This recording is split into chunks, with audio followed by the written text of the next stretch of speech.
There's no time to waste. Week 5 waivers on tap today. I released these early over on my Instagram, so tap in over there. Of course, that'll be in the description. But if you like fantasy football, this is going to be the channel for you. We drop 2 videos a week, every Wednesday and Friday, 1 o'clock Eastern. So if you enjoyed any point, subscribe to the channel, and we're on the road to 1K. So if you can help us get there, that'd be greatly appreciated. But without further ado, this is the Anomaly Podcast. Let's get into some players of the week. Starting off here with the Fantasy Football Player of the Week. No shocker here, we're going to go with Stefon Diggs. And I'm going to have him over Christian McCaffrey for the sole reason that we gave Christian McCaffrey Player of the Week on our podcast yesterday. So if that interests you as well, check that out.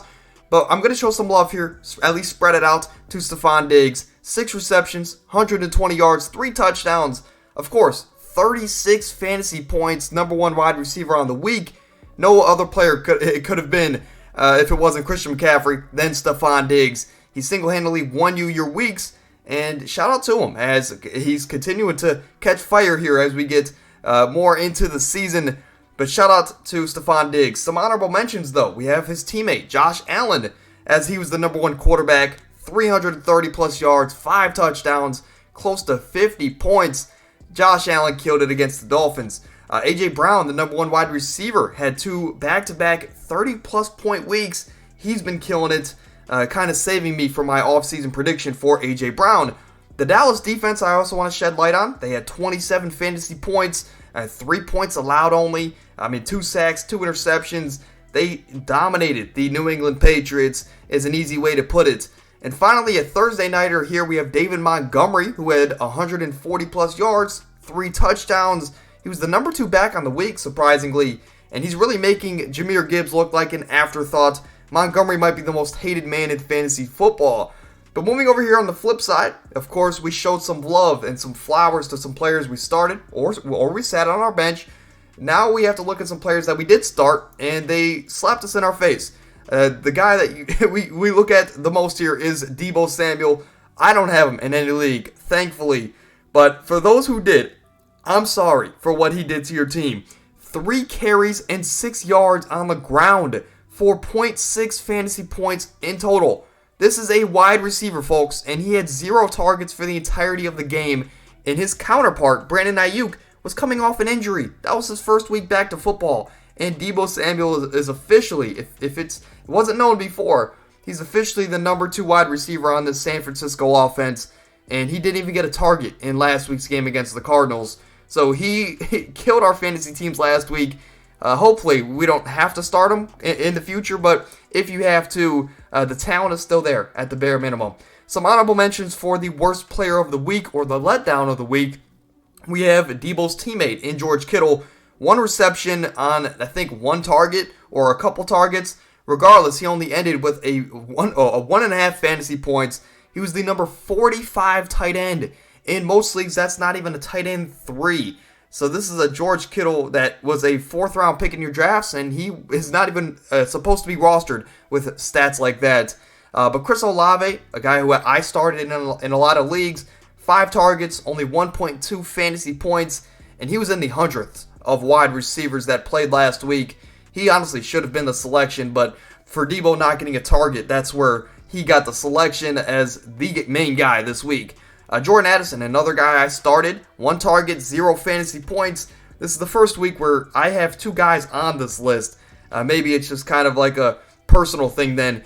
But then Aaron Jones, and this one's kind of up in the air. You guys let me know down in the comments, but 14 total yards, 2.5 fantasy points. He was the number 62 running back on the week, but he was also coming off an injury. So let me know what you guys think about that. Am I too harsh on Aaron Jones? But in all the money leagues I play in, he was started, at least in the majority of them. But moving over here to the waiver wire, the reason you clicked on today's video, we're going to start here actually at the tight end position. And in obviously on the right side of your screen, we have the percentages owned in Yahoo and Sleeper Fantasy Leagues. Jake Ferguson, Cole Kmet, their numbers are highlighted in red. If you're new to the channel and the video, if their number is highlighted in red, that means they're owned in at least 50% of leagues, so it's very rarely you'll see them on your waiver wire. But I still want to mention Jake Ferguson, and I still want to mention Cole Kmet.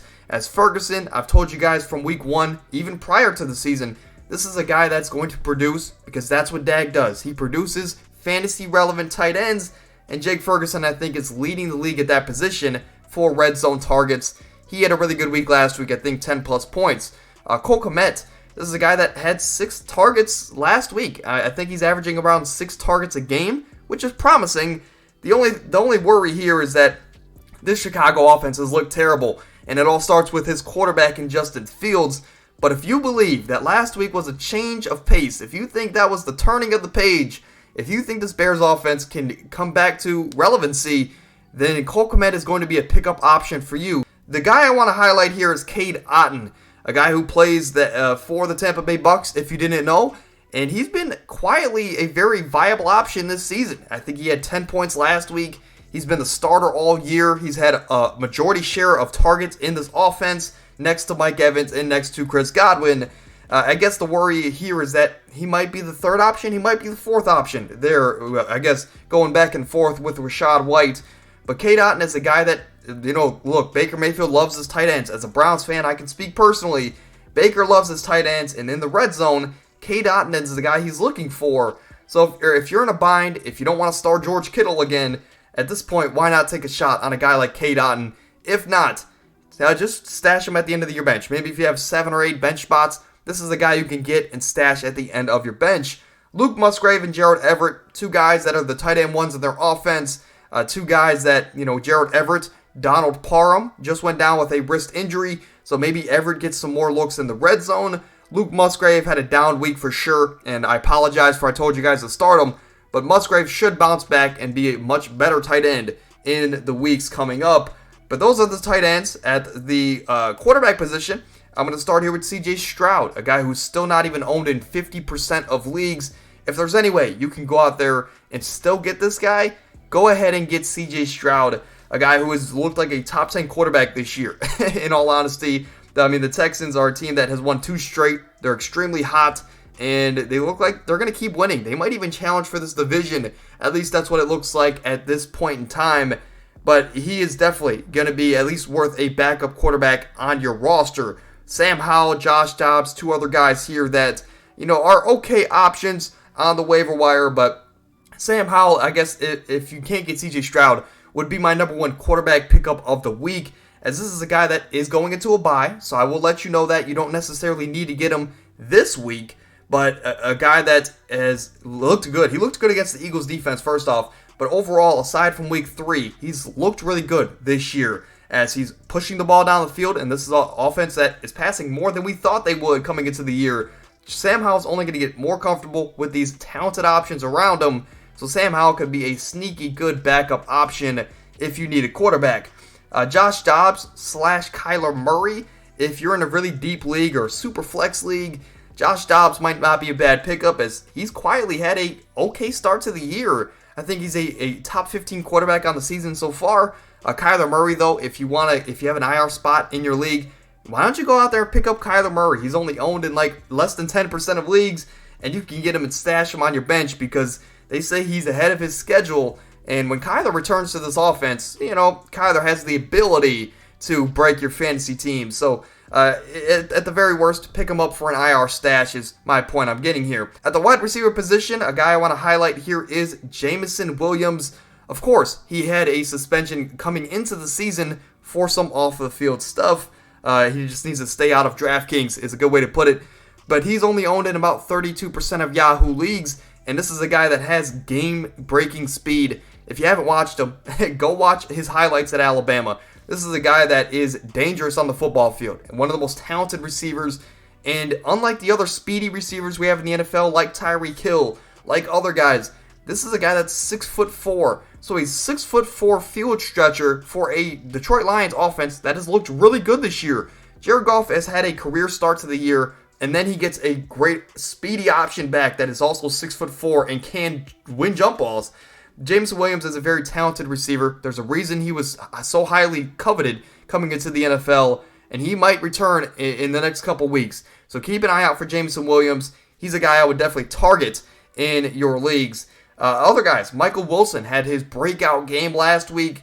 He is a guy that I want to keep an eye on. I wouldn't say necessarily grab him this upcoming week, but keep an eye on him because he's only owned in 2% of leagues.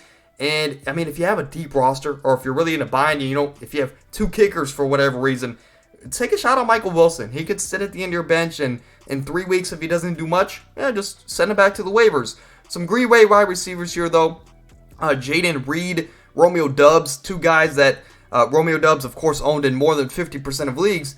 But both of these guys have continued to have good starts to the year, and sure, are they not? They aren't wide receiver 1s or 2s, but they could be a solid flex play on any given week. In all honesty, Josh Downs is another guy that had a down week, but the targets are still there, so the target volume is there despite the quarterback situation. He's another guy that if you're in a deep league, go ahead and take a shot on Josh Downs. At the very worst, he can sit at the end of your bench. Another guy I want to mention is Wan'Dale Robinson, a guy that out of Kentucky, if you guys don't know, played for the Giants a little bit last year before his injury, and he looked really good on Monday Night Football, even though the Giants didn't score more than 3 points. But Wan'Dale Robinson, they used him in a variety of ways, and I'm just going to say keep an eye on Wan'Dale Robinson going forward. At the running back position here, though, surprisingly, it's the least, coveted position this week on the waivers, at least in my opinion. We're going to start off here with two Denver running backs. Not the greatest sign when you're talking about a Denver offense that struggled. But Javonte Williams, his hip injury looks worse than expected. So we don't know the timetable of his return to the field.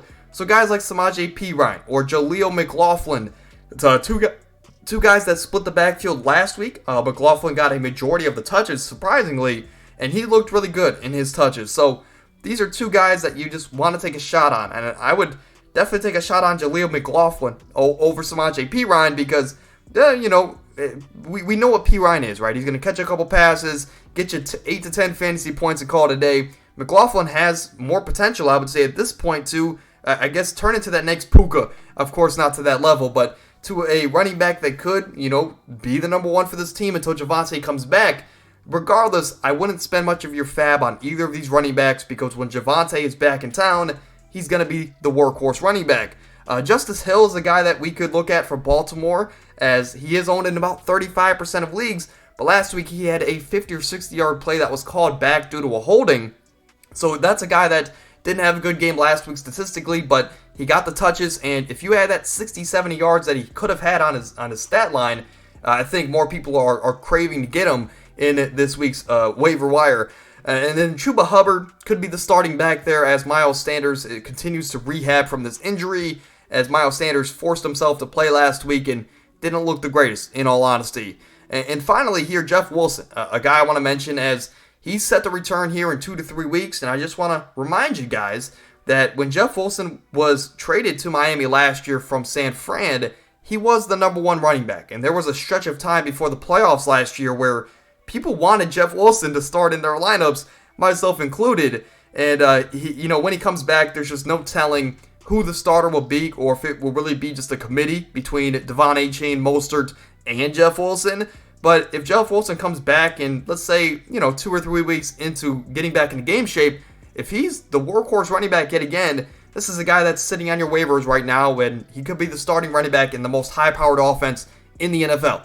So that is going to do it for today's waivers. We kind of ran through it, but again, that's the point of these videos. I want to get you guys in and out like a gas station and just kind of get straight to the point, get you guys what you need to get out, right? But again, that's going to do it. We'll see you guys tomorrow for some more NFL predictions. So again, if you need any reason to tune into tomorrow's show, last week we were 13-3, so we predicted 81% of the games correct. And on the season, I think we're predicting 78% of the games correct so far. So if you need any reason to tune in tomorrow, I guess that's your reason. But until then, if you enjoyed, subscribe to the channel, drop a like, all that good stuff. Even share the podcast if you're nice enough, as we're on the road to 1K and we can't get there without you guys. But until then, peace, love, and hugs. We'll see you guys then. I'm out.